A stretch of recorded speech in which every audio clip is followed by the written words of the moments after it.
j'ai rien compris. Franchement, j'étais pas loin. Ah oui. Quoi? Franchement, presque. Bonjour, bienvenue sur Franchement Presque. Je suis Mag et je suis avec ma bestie. Oh, tu l'avais pas déjà dit? J'ai déjà dit? Non, j'ai dit ma best friend forever, sans divorce ou un truc comme ça, je crois. Ah, faudrait que je vais me faire un tableau Excel en vrai avec les expressions, va falloir, parce que à force, ça va redonder sinon. Trucs, là. Ouais, ça commence à être un peu long. J'ai bon, zéro mémoire. Ça me va. La bestie. Marie. Voilà. Tu peux nous retrouver chaque samedi ou pas. On n'a pas encore décidé.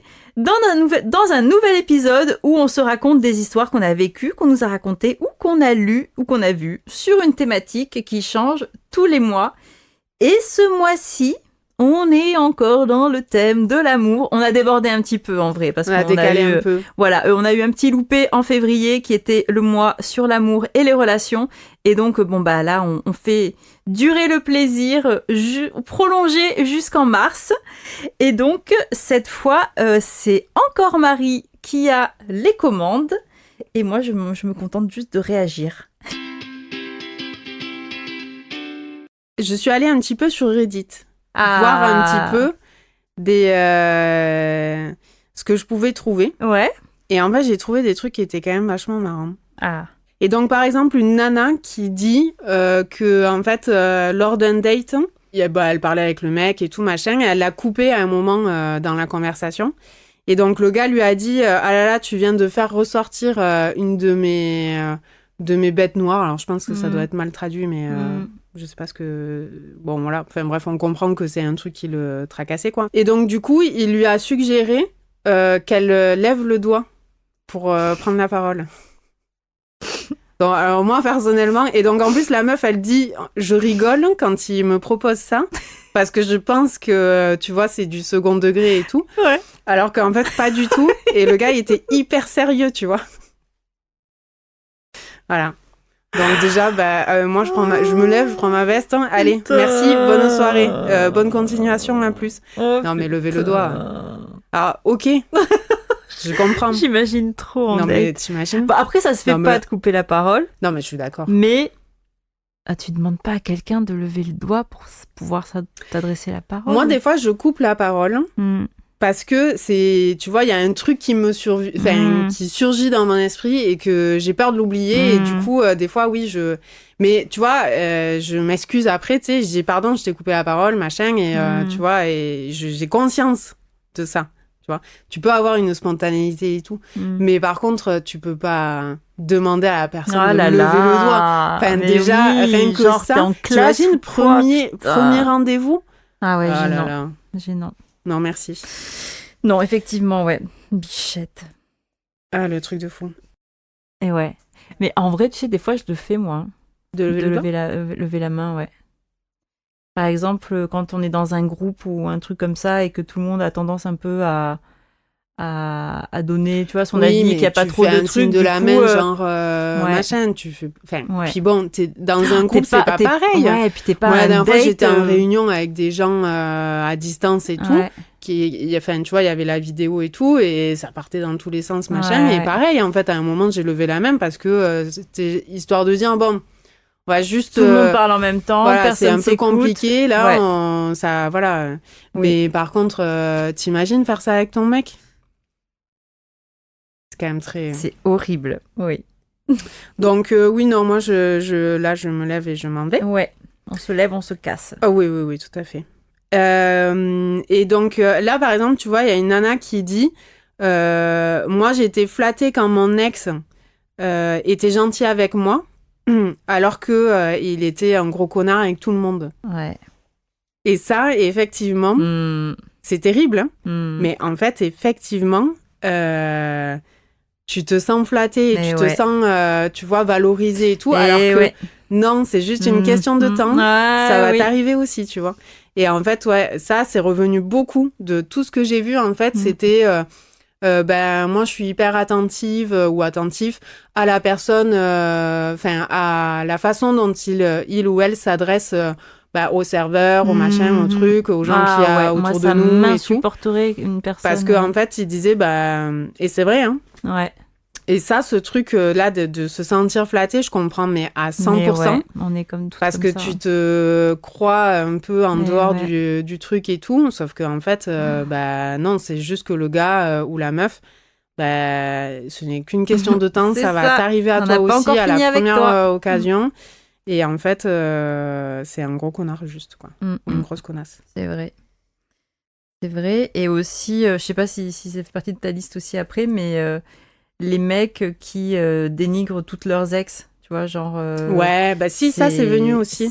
Ça c'est un truc... Bon, après, ils peuvent avoir une relation compliquée avec leur ex, etc. Mais en général, je sais pas, c'est quand même une relation à deux, donc si t'es avec cette personne, c'est quand même vous avez échangé quelque chose, c'est que à un moment vous aviez des points communs, vous aviez des trucs, etc. Donc en même temps je te dis ça, mais après pas avec aucun de mes ex. Moi, ma relation hyper toxique et tout, j'aurais beaucoup de mal à parler en bien de lui, hein, clairement. Hein, c'est allé tellement loin et tout.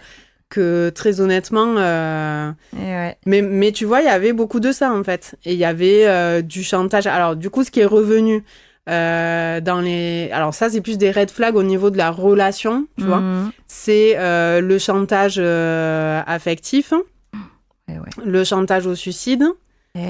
Alors moi ça je l'ai vécu, le chantage au suicide, et franchement c'est terrible, hein, parce que quand la personne que tu aimes te dit, mais pour une engueulade ou un truc comme ça, hein, te dit je vais aller me suicider, machin et tout, tu vois, ou des trucs comme ça, c'est hyper violent en fait, tu vois, jusqu'au moment où moi franchement je lui ai dit, écoute, va te suicider, mais pas chez moi.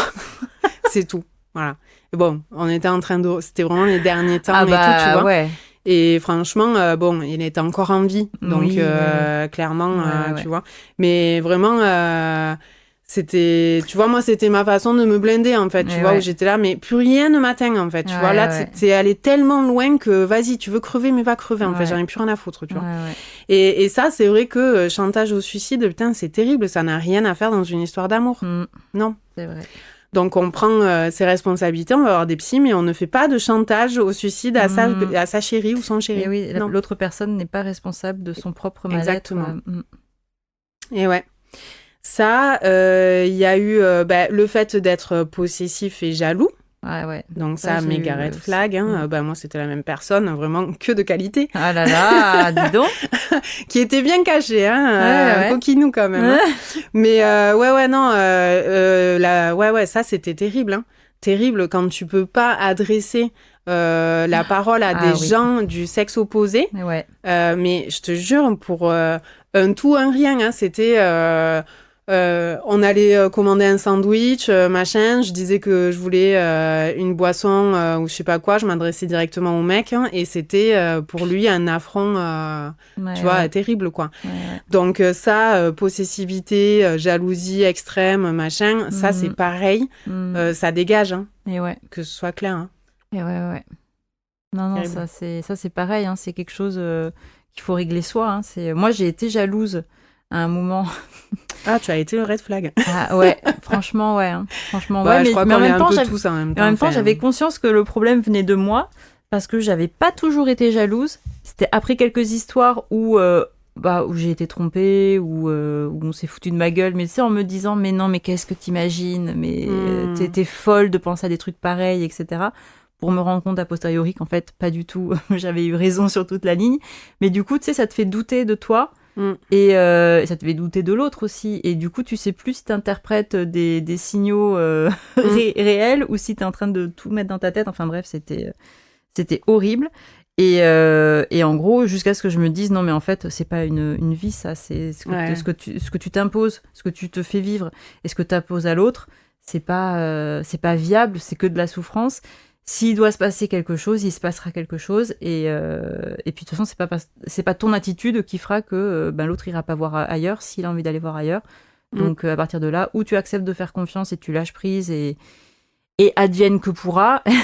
Ou alors tu te fais souffrir en permanence en te disant quand il est pas là, qu'est-ce qu'il fait, avec qui, etc. quoi. Ouais, c'est ça. Je pense que de toute façon, du moment que tu te sens pas très bien, tu vois, que tu sens qu'il y a quelque chose et tout dans la relation, en fait, je crois que c'est un peu voué à l'échec. Enfin, pas forcément voué à l'échec, mais en tout cas, ce sera peut-être à un moment accepter que du coup, tu souffres. Et voilà, il y a des gens qui vivent comme ça et bon, c'est des choix. Après, et il y en a même qui pensent qu'une personne, s'ils sont avec une personne qui n'est pas jalouse, c'est qu'elle ne les aime pas. Oui. C'est vraiment, c'est pas mon fonctionnement, mais... Ouais, mais je pense... Mais parce que nous, enfin, tu vois, ça encore, je trouve que c'est un truc hyper générationnel, en fait. C'est que nous, on a grandi avec l'idée que quelqu'un qui était jaloux, c'était quelqu'un qui te montrait, qui tenait à toi, machin. Ça va avec le consentement, tu vois, ça va avec beaucoup de choses en fait. Nous, on a vraiment grandi avec ce truc-là. Des gestes hyper problématiques qui étaient présentés comme romantiques dans les films ou des trucs comme ça. Non, c'est clair. On a été complètement fucked up. Ah ouais, franchement. Et je vois, et c'est vrai que maintenant, je me dis, putain, ils sont toutes ces nouvelles générations, elles ont quand même l'air d'être plus alertes en tout cas. En tout cas, c'est plus mis en lumière et c'est un côté rassurant que je trouve, même si, ils ont d'autres problèmes à régler. Oui, voilà. Mais c'est vrai qu'ils ont plus d'armes, peut-être aussi, sur certains aspects que nous, on avait... on était de la chair à canon. Ah ouais, mais c'est clair. Chair à canon émotionnel. C'est pareil, le truc du love bombing, là. Ouais. Ça, c'est terrible, en fait. Et alors que nous, pour nous, c'était... Nous, c'était juste... c'est des démonstrations. C'est la passion. C'est la passion. C'est normal. C'est le feu d'artifice des premiers jours. Eh ouais, non, mais alors que, non, c'est hyper toxique, en fait. Ouais, c'est une technique manipulatoire horrible, quoi. Ouais. Ouais, non, c'est terrible. Et bon, voilà. Donc, du coup, c'est bien quand même qu'on soit sorti de tout ça. Qu'il y ait des termes déjà. Oui. Et c'est pour se dire, ah, ok, donc c'est ça que j'ai vécu, en fait. C'était pas dans ma tête. Ensuite, j'avais donc les extraits. Des extraits de cette nouvelle génération, du coup. Ok. C'est Jean-Benoît Diallo. Et donc là, en fait, c'était son calendrier de l'Avent. Ouais. Avec que des extraits comme ça. Ok. Et donc, j'étais tombée sur cet extrait-là et qui m'a fait mourir de rire. Et en plus, ce sont des filles de Montpellier. Ok. Est-ce que vous avez des red flags chez un mec ? Ouais. Moi, mon red flag, ça peut paraître bizarre, mais j'aime pas quand il a un parapluie, genre quand il pleut. Non, t'as pas dit ça. Parce que c'est un mec, genre il doit supporter la pluie, je sais pas, t'es un bonhomme, genre. Bah ouais, en fait la pluie c'est de l'eau quoi, je veux dire il va faire quoi quand il y aura un tsunami ? Il va courir. Je veux dire nage, t'es un bonhomme. Non, c'est red flag de fou, tu vois, juste avec ta meuf, il pleut, t'es là, tu as un parapluie. Genre si on est à la maison et qu'il y a un incendie, il va faire quoi pour me sauver ? Il va prendre quoi ? Un extincteur ? Moi c'est quand il se tient à la rambarde du tram, tu sais genre en mode, il tombe et il se tient à la rambarde, genre. Ah non, garde tes appuis, genre, je sais pas. T'es bonhomme, t'es solide sur les appuis quoi, je veux dire c'est dire quoi ? S'il y a un tremblement de terre, je sais pas moi, je te dis magnitude 15 sur l'échelle de Kinder, genre le gars il va se tenir. Genre l'immeuble s'écroule, le gars il va se tenir. Et vous en avez d'autres ou pas ? Parce que là déjà... Moi j'aime pas quand il marche à côté de moi. Faut qu'il marche devant moi. Voilà. Ah ouais, devant toi, comme un clébard. Moi, je veux bien, mais allons jusqu'au bout de l'expérience. On se balade, petite laisse, et puis dès que je pose une pêche sur le trottoir, tu ramasses avec un petit sac. Ah, mesdames, c'est bien d'avoir des red flags. C'est bien, pour votre sécurité, tout y conti. Y a pas de souci. Mais choisissez les bons. Je veux dire, moi, ça me dérange pas qu'il dépece un chat dans la baignoire. Mais, je veux dire, par contre, ouvre pas la porte avec la poignée. Mais jamais de la vie.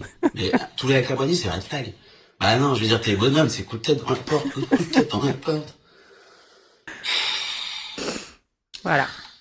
Ah, waouh. C'est énorme. Ouais. Putain. Ouais, oui, du coup, là, je sens le fossé avec cette jeune génération qui a besoin de... On se demande.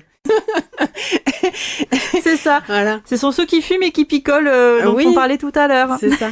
Mais donc, du coup, non, et on a testé tout ça, en fait. Et c'est pour ça qu'on en a sorti des vrais red flags. Mais attention, ne pas tout confondre quand même avec, non, il faut quand même que ça reste cohérent. Hein. Donc, moi, juste petit conseil à cette nouvelle génération. Attention quand même, ne soyez pas trop... dur dans vos red flags, hein, voilà. On essaye de quand même laisser une petite. Attends, c'est une histoire de parapluie, de se tenir ou pas dans le tram, de marcher à quelle distance, machin truc, on oublie. Ah ouais. Non, ça c'est pas bon. Ça c'est nul. Par contre, s'il y a des notions de consentement, de respect, d'écoute, de soutien, d'égal à égal, d'admiration aussi. Mais pas trop, attention. Oui, non, pas trop. Faut que ça reste mais bon, raisonnable. en tout cas, des valeurs saines. Respect mutuel. Et puis, on parle de valeurs. Voilà, on parle pas juste de... C'est ça. Et t'as mangé un yaourt à la fin de ton repas, du coup, t'es pas un bonhomme. Ouais, c'est ça. Voilà. Ou je sais pas quel autre truc on pourrait choisir pour une meuf. Ouais, c'est fou. Donc, voilà. C'est incroyable. Donc, c'est quand même très drôle. Après, on va pas faire une généralité sur cette... à cause de cette vidéo-là, hein, on est d'accord, je veux dire... Je pense que c'est vraiment un extrait, mais en tout cas, moi, ça m'avait vachement fait rire. J'étais génial. C'est pas possible. C'est génial. Ça me jamais sur toutes les choses qu'il faut identifier chez un mec pour se dire il est pas bon pour moi. Le premier qui leur vient à l'esprit, c'est le mec qui sort un parapluie quand il pleut. Ben, en plus, excusez-moi, mais moi, je trouve que quand même. Tombe. Non, mais moi, je trouve qu'un mec qui a un parapluie, c'est plutôt un green flag pour moi. Mais carrément. Enfin, je veux dire, déjà, on peut être à 2 dessous. Ouais. Et puis donc, déjà, ça veut dire que toi, même tu n'as pas à y penser. Moi, si je l'ai pas, voilà, moi, si j'ai pas le mien, ça veut dire que il y a le sien, tu vois, et que c'est cool. Et que, franchement, c'est quand même vachement pratique un parapluie, me semble-t-il. Oui, je suis d'accord. Je suis d'accord. Ah, mais complètement. Ok, merci pour cet extrait. Je ne connaissais pas cet humoriste. Ouais, effectivement. Ouais, il est très cool. J'aime beaucoup. Il déniche des sacrés phénomènes. Ouais. Et donc, du coup, dernier truc, petite reco, moi perso, alors des films, il y en a plein que je voulais citer pour les bons côtés, les mauvais côtés et compagnie. Mais le dernier que j'ai vu, enfin que j'ai revu, parce que je l'avais vu au ciné, c'est L'amour ouf que j'ai adoré de Gilles Lelouch. Alors, je sais pas si tu l'as vu. Non. Eh ben, en fait, il est vraiment génial, ce film. Moi, je l'ai vraiment adoré quand je suis allée au ciné. Il dure hyper longtemps, hein. Il dure 2 heures, 2h40. Wow. Je les ai pas vus passer, franchement. Mais il est tellement bien monté. Il est bien fait, les acteurs sont bien, le scénario, il est top. Enfin, vraiment, moi, j'ai adoré ce film. Bijou. Ouais, vraiment, ouais. Quand les lumières se sont allumées, tu vois, il y avait d'autres gens à côté qui ont fait vachement trop long. J'étais mais non, mais moi je veux le revoir, tu vois. Donc voilà, ce n'est que mon avis. Mais en tout cas, je l'ai vraiment. J'ai dit que c'était Gilles Lelouch. Oui, j'ai dit que c'était Gilles Lelouch. Je crois que tout le monde sait que c'est Gilles Lelouch. Et la France entière sait que c'est Gilles Lelouch. Mais parce que j'adore ce gars. Et donc en fait voilà, donc ça raconte en gros une histoire d'amour qui traverse un petit peu les âges en fait. Enfin je veux pas trop dire du coup. Oui, attends, je vais peut-être lire. Non, mais ce qui me semble, si j'ai bien compris par rapport aux bandes annonces qu'on a vues, etc., c'est qu'effectivement, il y a 2 couples d'acteurs, en fait. Donc, on les voit quand ils sont adolescents on les revoit plus tard. Exactement. Et franchement, les acteurs, ils sont trop bien. Ouais. Enfin, après, ça reste du François Civil et Adèle Exarchopoulos. Mais et après il y en a d'autres qui sont trop bien aussi, mais franchement ce film je l'adore, c'est vraiment une pépite, je trouve qu'il est génial. Et le seul bémol que j'ai avec ce film là, c'est que attention que ça vienne pas alimenter le syndrome du sauveur ou de la sauveuse. Là. Ok, ouais, d'accord. Parce que c'est un gars en fait qui est un peu tu vois qui Et oui, comment on dit déjà écorché. Ouais, qui est un peu border, tu vois. Et en fait, attention à ça quand même, parce que quand par amour, effectivement, on peut aider la personne et compagnie. Oui, quitte à se perdre soi-même. Hein. Ouais. Mais justement, la limite, elle est quand même vraiment que le travail ne doit pas être fait par la personne qui est en couple, en fait, avec qui on est en couple. Non. Attends, on reprend. Tu peux tromper 1000 personnes. Putain, c'est le thème de la soirée. Une fois. Ouais, donc le synopsis. Dans les années 80, dans le nord-est de la France, 2 adolescents, Clotaire et Jackie, tombent éperdument amoureux malgré leurs origines sociales opposées. Elle est issue d'une famille bourgeoise alors qu'il vient d'une famille ouvrière. Leur histoire d'amour étant vouée à l'échec, le garçon devient un criminel et passe 12 ans en prison. Après sa sortie de prison, Clotaire est déterminé à reconquérir Jackie. Et donc, en fait, le seul truc, c'est attention quand même à ces personnes qui sont écorchées par la vie et compagnie. Si la personne, elle veut pas s'en sortir... C'est pas pas parce qu'on l'aime qu'on pourra la sauver, quoi. Ouais, voilà, c'est en premier elle qui doit faire le travail et tout. On peut être un soutien et compagnie. Et c'est vrai que des fois il y a aussi, souvent c'est avec ce love bombing là de mais en fait avec toi c'est pas pareil, machin, tu vois. Et il y a en fait une espèce de truc très manipulateur qui peut se mettre en place. Et donc, attention à ce syndrome-là de penser qu'avec nous, c'est pas pareil et compagnie, parce que franchement... Et qu'il y a que nous qui pouvons le sauver, et qu'on est la dernière personne à pouvoir faire quelque chose pour lui, tout le monde l'a abandonné. Ouais. Et franchement, alors je dis pas que ça marche... il y a des couples pour qui ça a marché et compagnie, et que ça s'est très bien fini, et tant mieux pour eux. Mais attention quand même. Voilà, c'est chacun sa responsabilité et le travail doit être fait par les bonnes personnes. Quoi. Bon du coup, je pense comprendre quel genre d'histoire c'est et j'irai pas le voir. Non, franchement, va le voir parce que ça va m'énerver. C'est encore une énième fois la meuf qui va se sacrifier. Moi, ça m'a fait penser à ça, mais c'est pour la peine, il est pas inscrit dans ce schéma-là. D'accord. C'est juste que moi, ça m'y a fait penser. Peut-être parce que je l'ai vécu aussi personnellement et tout, mais parce qu'il y a eu quelques aspects qui m'ont fait ressembler. Ouais, qui m'y ont fait penser, mais franchement, c'est pas du tout un film qui est inscrit là-dedans, et au contraire, c'est plutôt une happy end, donc. D'accord, ok. Donc tu peux y aller. Il est un peu violent. Toi, je sais que t'aimes pas trop les choses violentes. Non, ça suffit. Il est un petit peu violent. Putain. mais bon, écoute, moi, en tout cas, j'ai adoré ce film. Voilà. Cool.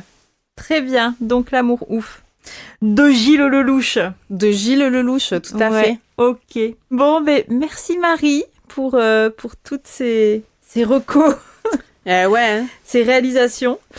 Et continuez à nous suivre et à nous écouter. Si vous êtes encore là, c'est que vous avez apprécié ce podcast. Donc, n'hésitez pas à en parler autour de vous. Peut-être que ça pourrait plaire aussi à vos potes et à votre famille et à vos collègues. À la terre entière. Et nous, on se retrouve peut-être samedi prochain. Et peut-être celui d'après. Voilà. Donc, on vous tiendra au courant, vous verrez bien de toute façon. Si l'épisode y sort, c'est que c'est bon. Et puis sinon, c'est qu'on sera là la semaine d'après. Et on s'excuse. La bonne surprise du samedi matin. Allez, on vous fait des gros bisous. Et puis, on se dit à la prochaine fois. À la prochaine. Bye. Ciao.